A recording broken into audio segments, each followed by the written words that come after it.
each season we have a theme. So in season 1, it was kind of the concepts of tension. What are we talking about? What are some examples in our, contemporary culture? How does this apply in the Bible? There's tensions all over the Bible. Season 2, we got into the stories of tension. So we interviewed people. We heard how are they individually wrestling with them? How are they trying to think through framing it as tension and then surrendering to it? I just a lot of great conversations in that. So this season, this is what I like about it is it's kind of like I view it like a journey. Like Rob and I, we're heading out on a road trip and listeners are coming in the back seat. They can comfortably kind of listen, struggle. We want you to struggle like we always do in listening to this. But the problem we've noted, and we're kind of on our own journey of figuring this out, is ever since COVID, the tensions between Christian, non-Christian, even between Christians, we're just way too polarized. And we start realizing that there's some beauty that's being missed about, in this podcast, we talk about a lot about being agents of redemption, right? And I don't view that as something that we have to do. We have to be better agents. I am growing and seeing the beauty in that we get to be involved with Christ's work, and that work should look attractional to people. It doesn't mean, the Bible clearly says that Christ is offensive to people. He's telling people, I am the way, the truth, and the life. He's drawing a hard line. But in that, we should also be the bride of Christ. His church should be attractional to people. Even though they disagree with it initially, they have to look at it and go, but there's something there. There's something in the people's lives. I think a way to look at it, and you said it multiple times about seasons 1 and season 2, we were really talking to individuals in season 2. In season 1, we were talking about tensions that, in a sense, the individual feels. I think back to, talking about the tension in David's life, or Solomon's life.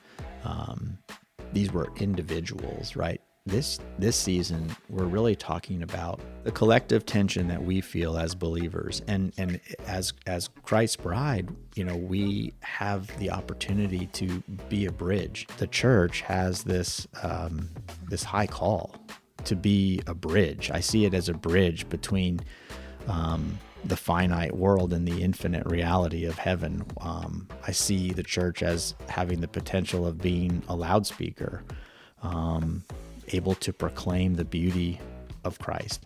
I see the church being able to be a picture of Jesus, a picture of the eternal. And so I think for you and I, the question really is, how do we do that well? So is this a critique of the church that we're doing? I don't see it as a critique. I think we both feel a little bit of an uneasiness. Like, what is the church to do? What is this body of individual believers to do? Welcome to A World in Tension podcast, a place where we examine the opposing pulls and struggles of life to uncover clarity, purpose, and practical solutions. Come join us as we seek to get comfortable facing the uncomfortable. This is A World in Tension.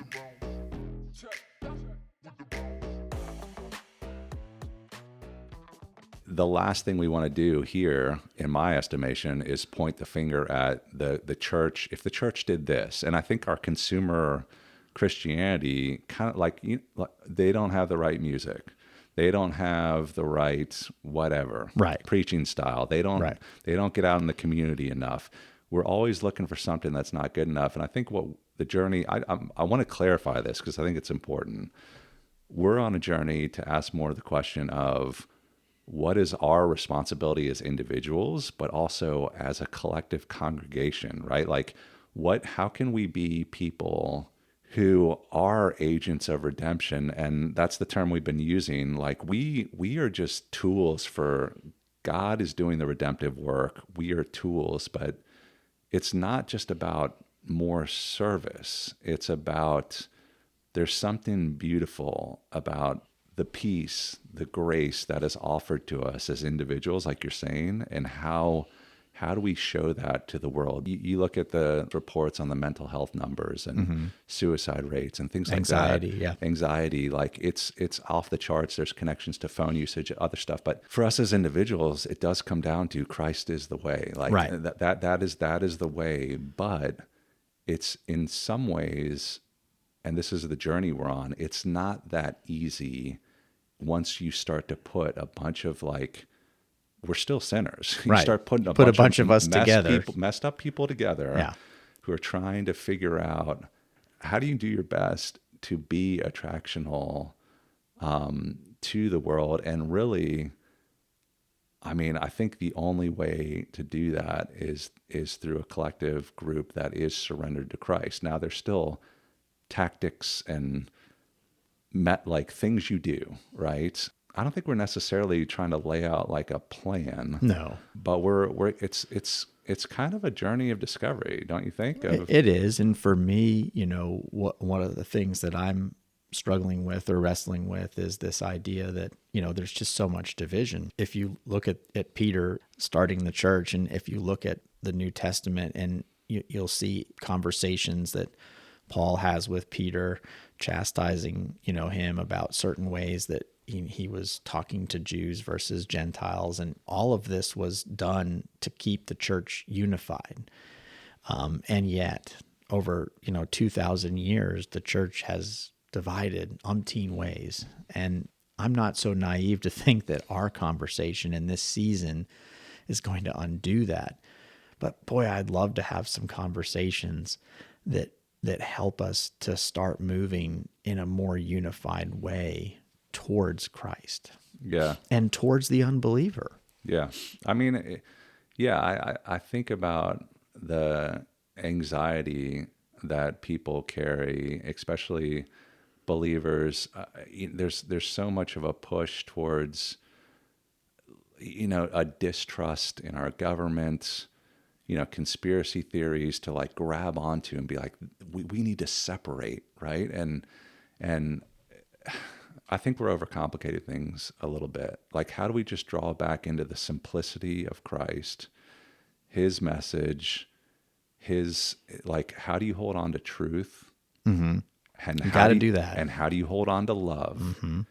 And not chuck one for the other. There you go. And like walk it out into our world in a way that's grace-filled, that's filled with peace, that they see something. Like even when you just get around someone who has like a calming spirit or presence, you want to be around that person. And it's not just someone who's like chilling out, like poolside. They actually are calm, but have some convictions about life. They want to move somewhere. And I guess what I'm saying is I want to give comfort to those believers that are holding on to unnecessary angst, but also for those who maybe have just written off Christianity, like hopefully we can start to paint a different perspective for you to listen into. Well, I think we also want to feel alive. Yeah. We want to feel like we're being productive and not just getting into the routine or the pattern of attending a church, Sunday after Sunday or Wednesday after Wednesday. We want to feel like we are learning and understanding what that can look like, how we can contribute to an alive church. For me personally, because this is kind of a connection between our journey. We're going on a road trip, like I said, and we don't have it all figured out. We won't ever have it all figured out beyond the fact that we think that Christ is the way. Right. But there's other questions that come up in how you live and how you do that as a church body. But I keep thinking about us driving a car and people like sitting in the back seat, and they can just have the comfort of like sitting in there. We don't even really know they're in there, and they're on the journey listening, and maybe they're wrestling with some stuff in a comfortable space that hopefully helps to loosen some of the tensions they're feeling. That's one of my goals. I think for me, I've always had this question mark in my mind about, what does God think of all the many divisions that we have in the church? There's just a lot of division, and I've always had this question mark: what could unify us, or what does unify us? And the obvious answer is Jesus. But what I do want to have is a conversation that gets people thinking about, well, what things can we unify around? How, as a member of a church, wherever you are in whatever city, how can you contribute to moving us towards Christ? And how can we move our community and the lost in our community towards Christ? How can we be most effective in that? And what are some things that we can do to start to disarm the uneasiness that people have? Well, and the interesting thing is that you start to realize how kind of splintered or fractured things are in our boxes of thinking are very narrow. And we are, like, the question is, are we really seeking unity in Christ? Right, as believers, because you start bringing up topics of ethnicity, multicultural stuff, and it makes some people are like, yeah. Other people, it makes them uncomfortable.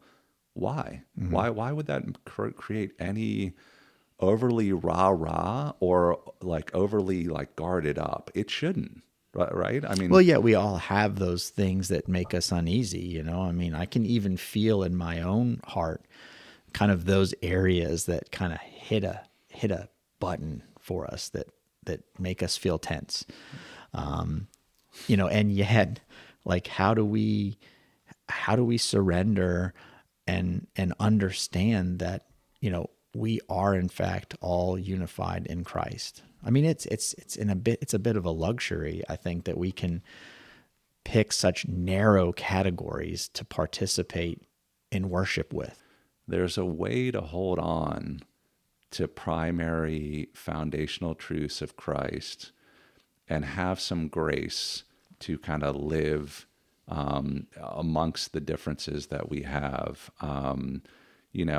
Unfortunately, there are a ton of denominations, like you mentioned, but I think we're kind of charging everyone across every denomination to say, okay, how can you be a little bit more open-handed in our engagement with other churches, but also what I think the big thing we've been talking about is, what does the world see when they look at that? And that should bother us. So when we, by the way, just let me be clear, like you said, we all, I think, as people who have, if you go to church, if you've been there for a while, we all have our little things that make us uncomfortable, or we don't. So no one is exempt here. And so I guess part of our challenge is we can hold on to foundational truths that matter about Christ. We don't have to compromise them. Yet at the same time, cultural context that matters. Well, yeah, and I think we've got this season loosely structured in a way that's really exciting and fun. And I mean, I'll tell you what, this idea of going onto the street and talking to people who have no concept of who we are or what they're getting into and asking them some questions is really exciting to me. Yeah, so let's talk about the structure. I think you're leading us in there, which, I love structure. I love thinking through the concept of it. And so just coming back to like the road trip of this, I think one thing we're doing here is we kind of have a vision for where we're going. We laid it out, right? Like, how can we live as the effective collective, as a church body? Right. But so we're taking some steps along the way. And the approach, which I think is kind of novel and cool that we're taking, is we're going to walk through like the thought process. How would you take an idea, if that's the big idea, right? Like, how do we process through the concept of the church in today's culture, right? And our responsibility as individuals. If we take that, how does someone normally think through that? And there isn't one way of thinking through No. it. But what we're trying to give is like a structure. Mm-hmm. So, and this is the reason why we're talking about this is this connects to the episodes and how we're gonna lay it out. So today, in this first episode, we're laying out the initial idea of what we're trying to pursue. But then what is this thought process, right? You started to get into the next episode, which is, have we listened, like, what is the culture saying about the concept of the church, right? Like, does it think the church is completely irrelevant? Does it think it's missing the boat? Is it hurt by the church? Is it like, what do church people think they're doing well? What do people who don't go to church think is missing? So that's kind of hey, I have this idea, and I'd equate it to you're listening to kind of what's the culture saying about things. But then after that, where are we going from there? Like, how would you go in your thought process, right? This idea is forming in your brain. What do you do next? Well, yeah, I think the idea of the man on the street interviews, so to speak, is that, we're getting an ungroomed perspective. Yeah. But then we move to some more controlled perspectives. And so, I think we're going to progress to kind of speaking with, our friends, our closest friends, and, how do they see the issue? How are they processing it? And then we go up another level to pastors. How do pastors of the local church think about how are they doing? Who are they speaking to?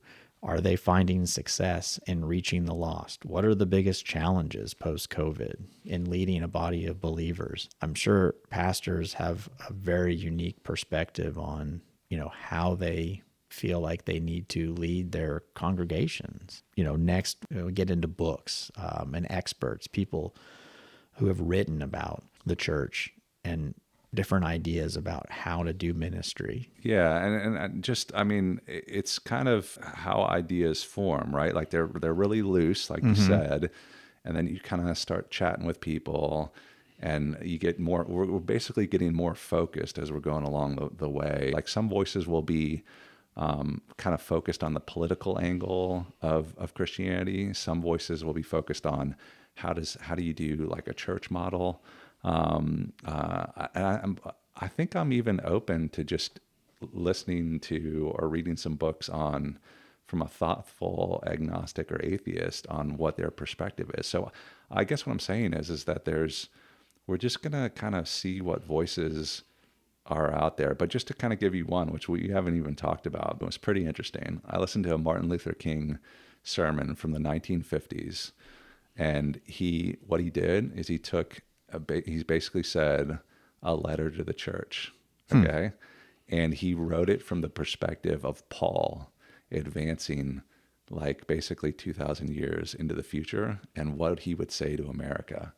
And that was a pretty interesting perspective. So that gives you a glimpse of, what were people, I think MLK is really well known for keeping a stance of nonviolence, right? Then how to do that well. But that's just one voice. I mean, to give some others. Eric Metaxas has a modern of that. Tim Keller, how he does the church. The Center Church. There's Francis Chan. How does he thinking through? He went from a big kind of mega church to realizing, what am I doing? And now he's in this kind of home church model. Not that he's saying that that's the only way, but how to make church less about the glitz and glamour and more about living life with people in your community. So yeah, in other words, I think what we're going to be doing is really talking through and processing what people who are considered experts on the subject are thinking, and then kind of trying to pull into our mindset some of these bigger ideas to really help us learn, I think, for you and I, how to surrender in such a way that we begin to become individuals who are beautifying the bride of Christ. Well, and here's the cool thing as you're talking about it to me about this journey, and I think it's kind of a perspective we should keep in our faith journey as we live it, is we have a certain view of where to go, but kind of keep it open-handed too about where it may take us. Let God work on us as we go through it, because we start to get to the point it's kind of like, well, pretty well defined until we start to get into the books. And I think you and I are going to tap into some books maybe we're not thinking about yet.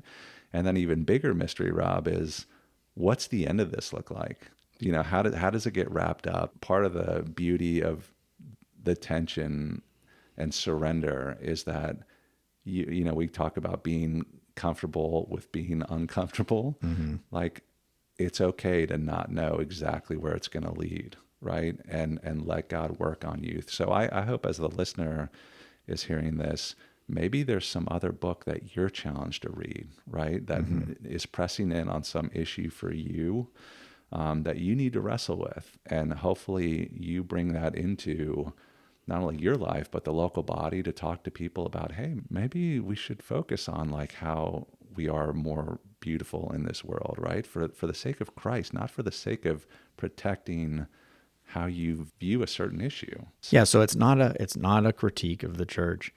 It's not going to be a how-to season, but it really is a thought experiment in how to better understand how collective surrender as the bride of Christ can be a light to the world. The reason I like this process of thinking through like how does one investigate an issue is you and I are kind of taking this for granted, but I think our culture has gotten very bad at reflection.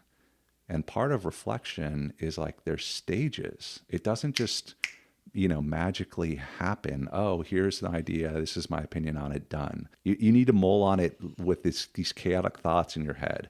Then you need to talk to people, random people, like acquaintances, then your friends. Then like there's a need for reflection to get to why do you actually believe what you believe? And because I think part of this discomfort today is people run with ideologies and whatever. And I'm like, are you just going with the masses? Or have you actually thought through and considered why you think the way you do? So that, I think if it gets people to stop and think, that's like my thing. Like if I think our culture is losing that, and I want to reinvigorate that in people's thought process. I think everybody in the church, at least, probably has a little question mark in the back of their mind, you know, is this it? Is this, am I got it? You know, I think everybody's, you know, in some respect kind of questioning, you know, if Jesus came back, would he say, you know, oh, you guys have got it nailed, or is there something else that we could be doing to make us feel like we're accomplishing his goals more effectively? I think everybody, or I hope everybody, has a little space in their mind that's uneasy with the status quo. Okay, let's talk about that. What are you most nervous about as we're about to embark on this season?